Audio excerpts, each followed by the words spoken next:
Continuing my streak of unique and weird video choices, today we're going to be talking about the psychology behind investing in the CS market. Now obviously this is a pretty open-ended topic, but basically what I want to go over in this video is just talking about why investments rise, why people buy them, or conversely why people might sell the investment. Hopefully this video gives you a better understanding of the thought process behind investing in CS, and the thought process behind why the market moves the way it does. So let's get into it after our word from our sponsor, Skins Monkey. Everyone knows the richest monkey is the one with the most bananas. If you want to get some bananas for yourself, check out the sponsor of this video, Skins Monkey. Skins Monkey is the easiest way to trade out your dusty old skins for some bright and shiny new ones. Skins Monkey has a clean and easy to use UI, and using my code Nalo will give you two different bonuses. First is a free $5, and the second is a deposit bonus. And even if you don't have any skins to trade, Skins Monkey also has you covered with daily, weekly, and monthly giveaways that you can enter completely for free. So make sure to check out Skins Monkey with the link below. Okay, so one major point about the psychology behind investing that I want to start with is actually pro players. You see, there's actually been quite a few cases in the CS market where an underrepresented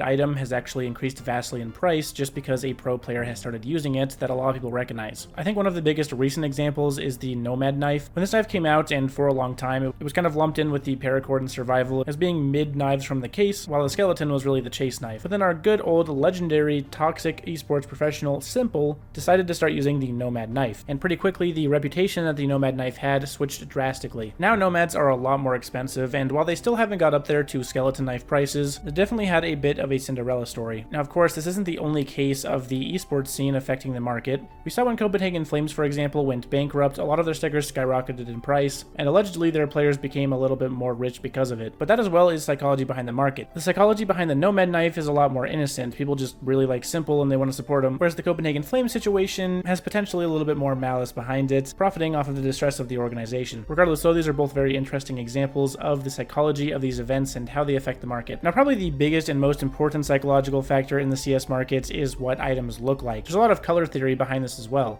Things that are red and black colored are generally preferred over things that are brown colored, for example. Items with really good color combinations, like the AK Ice Cold, for example, tend to perform better than items that have less desirable color combos. Craftability is also a big factor. Skins that can make a lot cooler sticker crafts are going to be preferred as well, because people do enjoy customizing their skins to their own liking. There are also many cases of skins that have pretty decent amounts of supply, yet they still hold extremely high prices because the skins look good and people want to buy them. A big example of this is skins that have nice artwork designs on them. Dragons and wolves, for example, are pretty cool, and as a result, the Dragon Lore and the Howl are two of the most expensive and iconic skins in the game. So yeah, although it's simple, a big part of skin performance is how good the item looks. Now moving to the opposite side of things, when people like to sell items, for example, we can see a lot of the time how fear impacts the market. For example, when the Paris stickers were upcoming, we could see a lot of the Stockholm stickers starting to rise a lot in price because people were hedging their bets with two prior borderless sticker years and were saying that Paris was not going to look very good. But once Paris dropped, the prices of the previous two borderless years absolutely tanked in price due to a lot of panic, with Paris now having basically 1/3 of the market share in the borderless market that didn't exist before. Now this nuclear event that was Paris deeply rooted itself into a lot of people's minds. We can see even nowadays with the Copenhagen Major on the horizon, there's still people hesitant to buy into Paris, Antwerp, or Stockholm because of the fear of another borderless iteration happening. And all this fear and skepticism is a major portion of the psychology behind declines. A bit of an unseen hand in this situation would also be the player count. Player count makes the game generally feel more alive, with very slight differences like queue times and the amount of content that people see on TikTok or YouTube or other places like that. So lower player counts have obviously led to more stagnant markets, and this is partially because there are of course less buyers, but also there's just general disinterest in the markets because the game doesn't feel as alive. The converse for this is also true. When we have really high player counts, we see a booming market, again because there's more buyers, but also because the game feels a lot more alive and people are more willing to spend money on skins. So although those psychological effects of player counts aren't exactly seen super directly, they still exist, but generally that's going to sum up the psychology behind a lot of increases and decreases. I thought it was sort of an interesting topic to do a short discussion on. Let me know what you think below. Hopefully you enjoyed the video. If you did, be sure to leave a like on it. It helps me immensely and costs you absolutely nothing. Be sure to subscribe to the channel for the best investment tips anywhere else on YouTube. Check out my Discord server and my Twitter with the links in the description below. I'll answer all your questions completely for free. And be sure to check out Skins Monkey. Thanks guys, see you next time. Peace.